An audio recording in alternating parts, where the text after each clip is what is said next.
All right, so the Atlanta Falcons come back and knock off the Philadelphia Eagles 22-21 after a late Saquon Barkley drop pass that would have sealed up the game for the Eagles. This is the Fantasy Sports Boss. Hit that subscribe button if you haven't done so already. So a lot to get to here. I'm also going to discuss the A.J. Brown, Deebo Samuel injuries, as again, like week 2 is just horrendous when it comes to the injuries. There's just no question about it, and a lot of fantasy teams are in trouble because of it. But the biggest theme for me going into this game was Kirk Cousins. Like, he looked so bad in the opener coming off the Achilles injury that it was fair to wonder, like, if he was still not 100%, unable to drive off his leg. And really, he was taking down Drake London, who was embarrassingly bad statistically last week. Kyle Pitts as well, even though he scored a touchdown. So that was the theme for me, to see if he would be able to get his season on track and then buffer the value of those Atlanta receivers. For the Eagles, would Jahan Dotson be a part of the offense now that A.J. Brown is out with the hamstring injury? So I wanted to see what would happen there. But let's start with the Falcons. So like I said, the biggest theme was Kirk Cousins in this one, and Cousins responded. Not only did he lead the Falcons back down the field throwing a late touchdown to Drake London to win the game, but he was 20 of 29, 241, 2 touchdowns and no picks. That looks like a classic Kirk Cousins outing.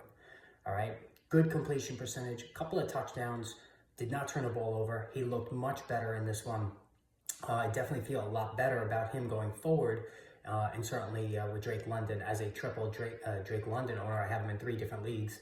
This was a good sign. All right, and this is like a typical Kirk Cousins outing, right? So, but he's very touchdown dependent. So in super flex leagues and very deep single quarterback leagues, you need 2 touchdowns from him to continue starting him and to make it a solid outing. And we got that here.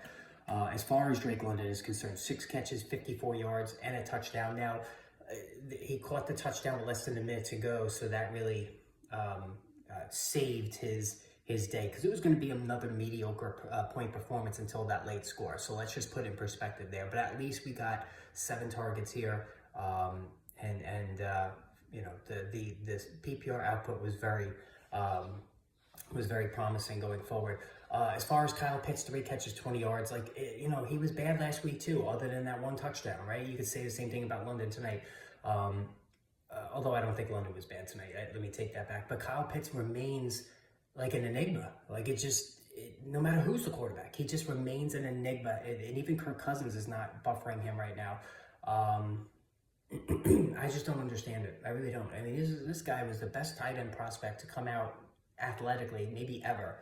And he's just still doing nothing. He's just a borderline start for me at this point, sad to say. Darnell Mooney caught 3 for 88 in the score. He's only for 5 wide receiver leagues.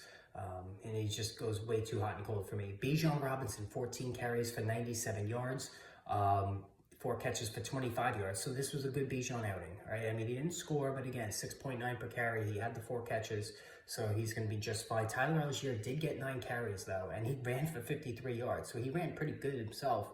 Caught a pass for 12. So he's, you know, only 5 less carries than Bijan Robinson in a competitive game.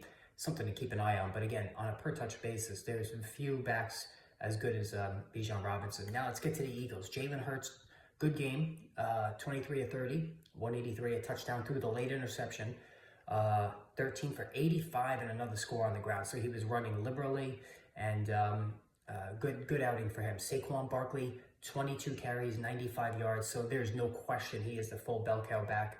And then he added 4 catches for 21 yards. So, you know, 4.3 per average, not great. He had that late drop. But again, another solid outing for him. The receiving game, no A.J. Brown. We knew Devontae Smith was going to be the top guy, and he was 7 for 76 in the score. Devontae Smith is very capable of being a top 12 back as long as A.J. Brown is out.